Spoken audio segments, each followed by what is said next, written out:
Udah. Bukan sombong ya. Nah ini alhamdulillah liburan kemarin ke Candi mana? Candi Prambanan.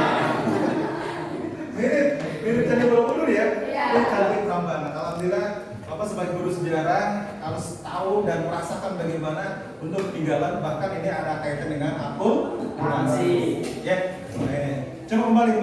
Pengertian akulturasi ada yang bisa menyebutkan atau membayangkan? Cung di sini ada yang tahu gorengan yang namanya gehu? Tahu gehu? Tahu ya? Apa tuh gehu? Terbuat dari apa gehu? Tahu. Apa lagi? Toge. Apa lagi? Ya? Terigu.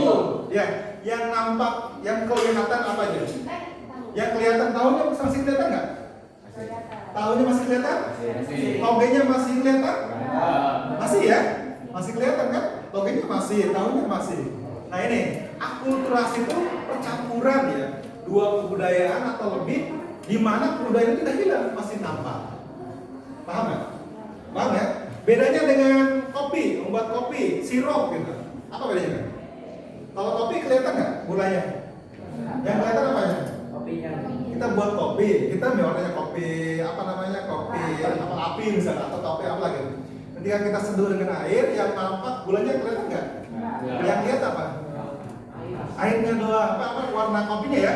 Warna kopinya hitam. Ini berarti bukan akulturasi. Jadi sederhana, yang dimaksud akulturasi ini percampuran dua budaya atau lebih ya, di mana budaya lama tidak hilang, walaupun datang kebudayaan baru. Paham ya? Nah, baik. Nah ini Candi Borobudur, Candi Prambanan merupakan bentuk dari adanya akulturasi. Baik. Nah ini tujuan pelajaran hari ini, coba kita lihat. Nah, peserta ini mampu menunjukkan bukti akulturasi budaya Nusantara dengan Hindu-Buddha dengan baik dalam bidang seni bangunan, seni rupa dan seni ukir, seni sastra dan seni aksara ya, seni sastra dan aksara, kemudian sistem kepercayaan dan sistem pemerintahan. Sebagaimana kita ketahui ya, budaya kita sebelum masuknya Hindu-Buddha ada kebudayaan animisme, ya. Kemudian ada kebudayaan dinamisme, ada kebudayaan totemisme atau kepercayaannya. Nah ini, kemudian berikut coba. Nah ini manfaat pada kegiatan ini dapat melahirkan gagasan-gagasan baru bagi perkembangan masyarakat dan menghasilkan budaya baru. Tetapi, ada kata tetapi ya, budaya lama tidak hilang. Tadi kayak gehu ya, kayak gehu tadi dicapa buat gehu, togenya masih ada, tahunya masih ada ya, masih terlihat. Baik, nah coba kita lihat juga.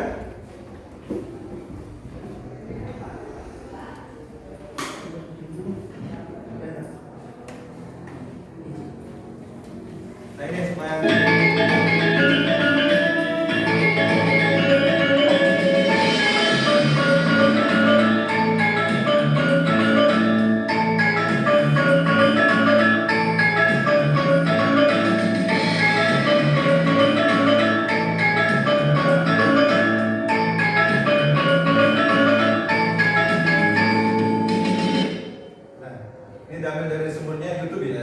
Viva Historia.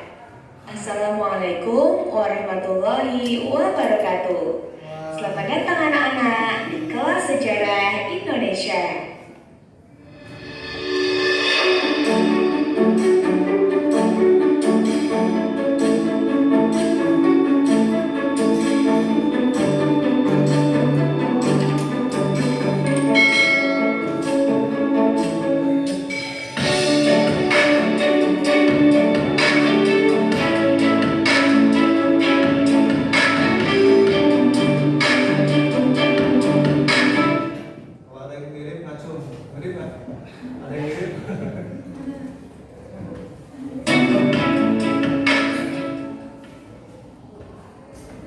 Anak-anakku kelas 10, jika kalian melihat gambar-gambar atau foto di awal video tadi, kira-kira kita akan membahas materi apa ya pada kesempatan belajar kali ini?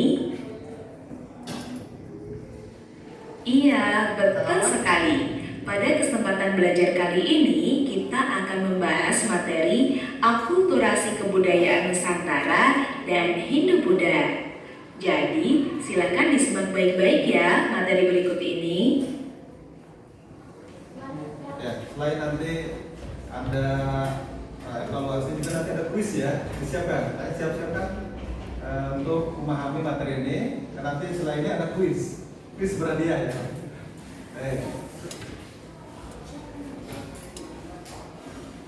Apa sih akulturasi kebudayaan itu? Ada yang tahu anak-anak? Iya, betul sekali. Akulturasi kebudayaan adalah suatu proses percampuran antara unsur-unsur kebudayaan yang satu dengan kebudayaan yang lain sehingga membentuk suatu kebudayaan yang baru. Akan tetapi, kebudayaan baru merupakan hasil yang namanya asimilasi dan lain. Akulturasi masih nampak bahwa kebudayaan gitu. Baik kebudayaan yang lama maupun kebudayaan yang baru.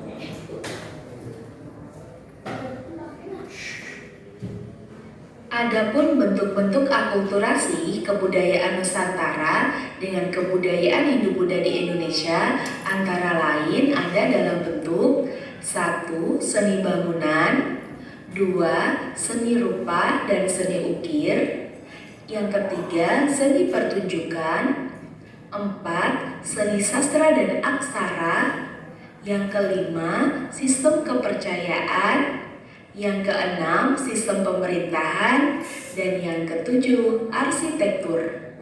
Ya, nanti kita bagi kelompoknya tidak semua ya, hanya 5 kelompok aja. Mari kita bahas satu persatu bentuk-bentuk akulturasi yang ada di Indonesia. Yang pertama, seni bangunan. Bentuk candi di Indonesia pada umumnya merupakan bentuk akulturasi antara unsur-unsur kebudayaan Hindu-Buddha dengan kebudayaan asli Nusantara. Bangunan yang megah, patung-patung perwujudan dewa atau Buddha, bagian-bagian candi dan stupa merupakan unsur-unsur dari India. Dan bentuk-bentuk candi di Indonesia pada hakikatnya adalah punden berundak yang merupakan unsur budaya Indonesia asli. Ya, baik sampai di sini. Coba. Tadi kan ada percampuran ya, budaya asli dan budaya yang baru. Dimana nih kebudayaan yang baru itu dari mana tadi? India ya, dari India. Budaya lama, budaya kita atau budaya aslinya adalah punden berundak ya. Punden berundak. Jadi merupakan itu kebudayaan dari India. Jadi bercampur, tidak menghilangkan kebudayaan lama. Ini dari seni bangunan. Kemudian setelah ini bentuk akulturasi yang kedua adalah seni rupa dan seni ukir. Masuknya pengaruh India juga membawa pengaruh pada perkembangan pada seni rupa. Wayang golek. Ada yang pernah lihat? Pernah. Pernah ya? Terbuat dari apa tuh? Kayu ya, terbuat dari kayu. Kalau wayang kulit terbuat dari kulit. Nah, pernah dengar ceritanya? Mungkin generasi baru ini kurang begitu minat ya. Ceritanya itu tentang cerita dari India, Ramayana, kemudian Mahabharata, pernah kan? Pernah. Ya? Mahabharata, Ramayana ini sebenarnya cerita itu ada di India. Tetapi di Indonesia disebarluaskan lagi dengan pertunjukan. Kalau Jawa Barat namanya wayang golek, kalau di Jawa Tengah namanya wayang kulit atau wayang wong juga ada ya. Tapi ceritanya diambil dari India. Mahabharata, Ramayana, kisah-kisah itu ada di India. Nah, kemudian ada lagi yang mungkin di wayang golek, coba ada yang tahu peran-perannya? Yang penting Petruk, Bagong, Gareng, Semar. Ada yang beda di sini? Kalau Semar di sebelah sama nggak? Sama ya? Sama. Kalau Petruk hidungnya panjang. Disebut apa kalau di wayang golek? Ini Jawa ya, Petruk. Dewala. Kemudian Bagong apa Bagong? Di Jawa disebut bagong, di Sunda bukan babi. Ini nama orang apa? Cepot ya, garing udah lagi. Nah ini namanya ini tokoh Punakawan ya. Ini harus seperti ini ya. Tokoh-tokoh ini tidak ditemukan di India. Jadi Perkembangan punya kekuatan itu dinamisme. Kalau totemisme pada hewan ya, baik. Kepercayaan kita asli kepercayaan asli Indonesia itu ada animisme, percaya pada roh-roh ya. Roh, yang ada yang percaya roh-roh, ada yang percaya kuntilanak, ada. Nah itu pada roh-roh. Kemudian ada dinamisme. Dinamisme itu percaya pada benda ya, kayak cincin, kekuatan gelang gitu ya, kalung, kekuatan apa namanya ikat pinggang gitu. Itu dinamisme. Kemudian kalau tokemisme itu percaya pada binatang-binatang. Kalau malam suka dengar ini nggak suara apa tuh? Burung hantu. Burungnya dengan hantu. Apa tuh tandanya apa? Kalau ada suara burung hantu, burung but bahasa di sini ya.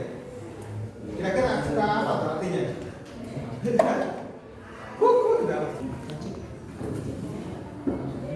Setelah masuknya pengaruh India, kepercayaan terhadap roh halus tidak punah.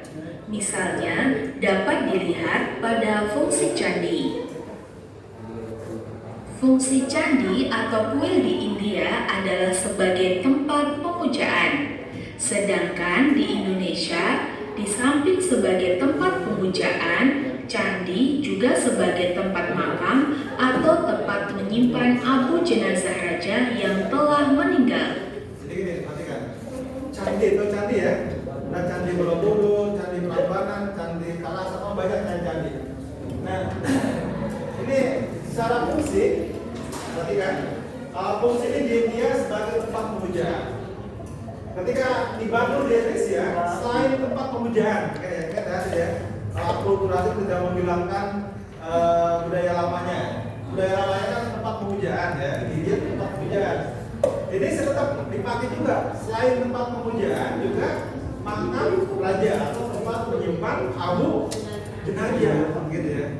Nah kalau di India tempat pemujaan. Perpaduan antara fungsi candi India dengan tradisi pemakaman dan pemujaan roh dan Ada yang pernah dengar istilah parepeh, priping? Parepeh kan? Pernah kan? Jadi kalau bangunan ingin kuat harus ada parepeh, pariping ya. Supaya saya menjaga ya. Bangunan jembatan gitu ya. Biasanya dimasukkan kepala kerbau, kepala manusia ya.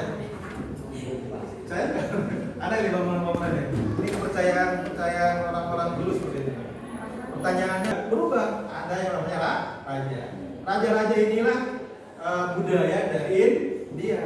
Jadi ini merupakan ketika sistem pemerintahan kerajaan itu merupakan akulturasi budaya India dengan budaya Nusantara. Tapi biasanya raja memiliki kelebihan ya.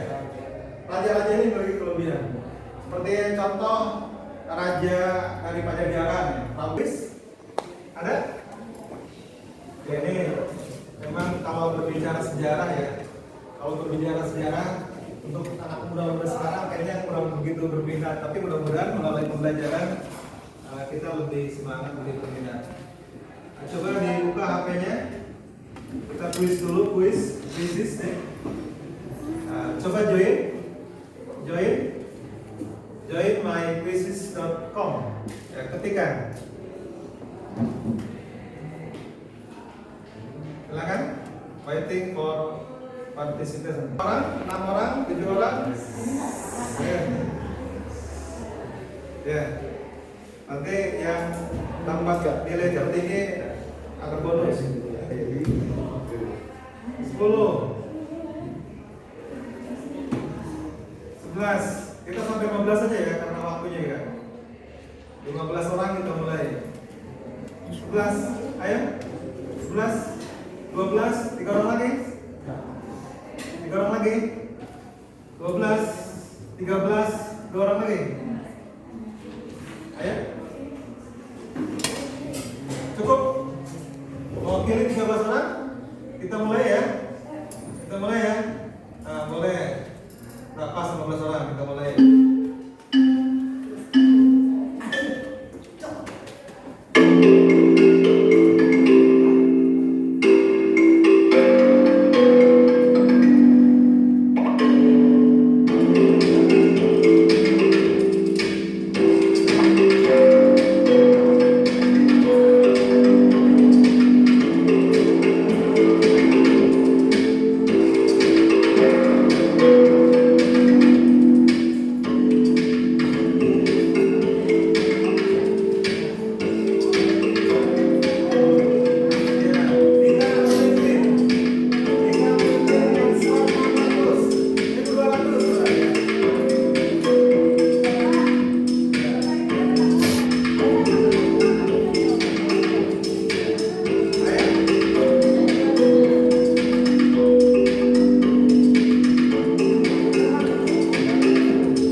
Dika ya, urutannya ada nih.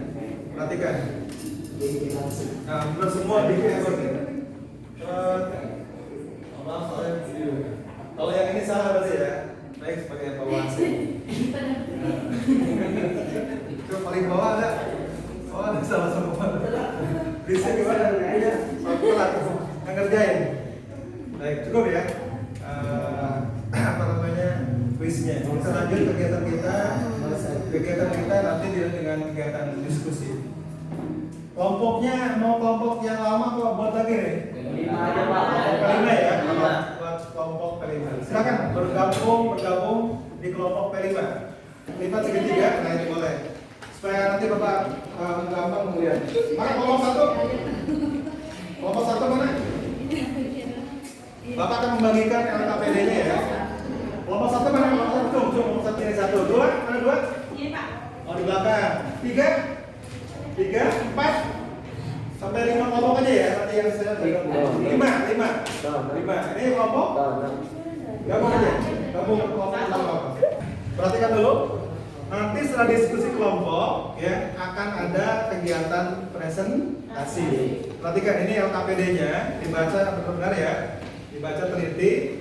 Sumbernya nanti bisa di scan barcode ini ya.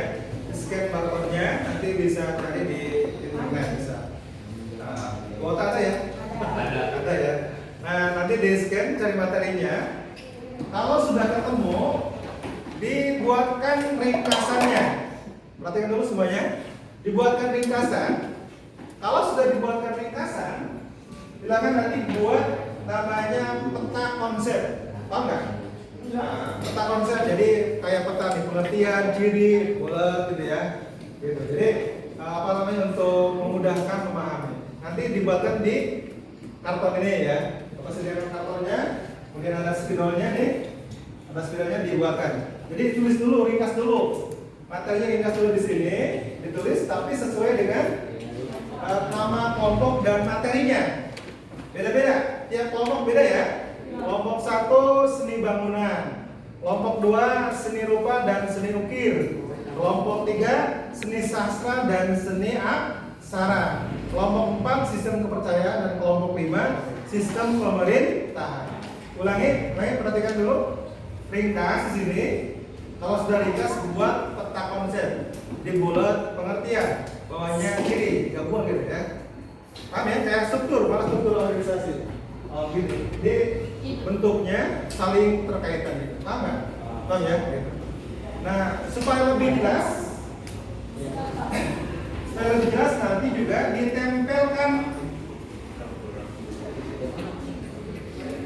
ditempelkan gambarnya ya. Ditempelkan gambarnya. Nah ini ada gambarnya, digunting, ditempel. Kelompok 1 membuat atau menganalisis tentang seni bangunan, tempelkan ininya, buat peta konsepnya di Paham ya?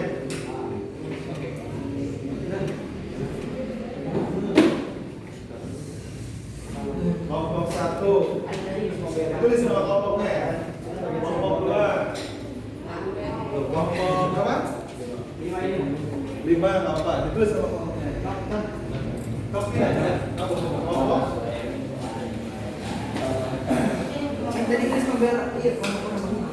kelompok lagi mana? Ya, silakan. Ditulis nama kelompoknya ya. Kelompok berapa, anggotanya siapa, ditulis. Tulis dulu.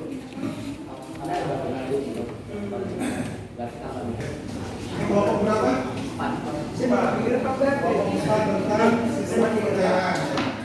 Kelompok berapa? Kelompok 3. Ini sastra dan seni aksara. Kemudian kelompok 1 mana? Seni bangunan ya. Seni bangunan.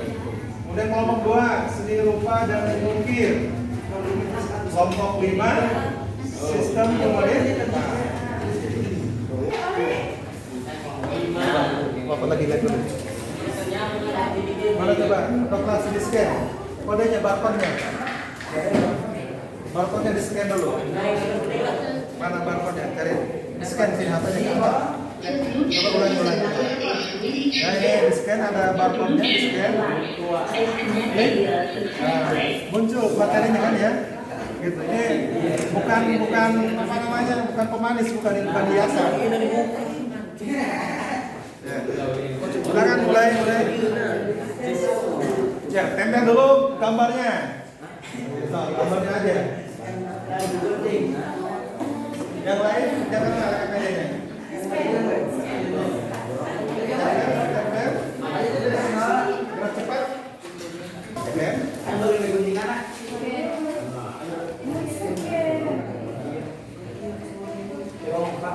Pak. Gimana belajar? CP langsung gini. Iya. Sini aja. Bukan yang ini kan yang mana? Bukan yang ini. Sumber literasi. Kalau yang atas formatnya ya. Nanti kan. Yang di scan yang ini sumber literasi. Itu yang di scan. Coba. Ada nggak? Ada ya? Jangan salahnya kan yang ini. Nah, ini di scan ya. Ini formatnya. Nah. Materinya, ini lagi kan? Kalau ada materi mau? Materi-materinya, jangan lihat foto-fotonya. Bukan, Bapak mana? Materi-materinya, coba materi-materi lihat. Kalau enggak nanti dipakai. Materi yang foto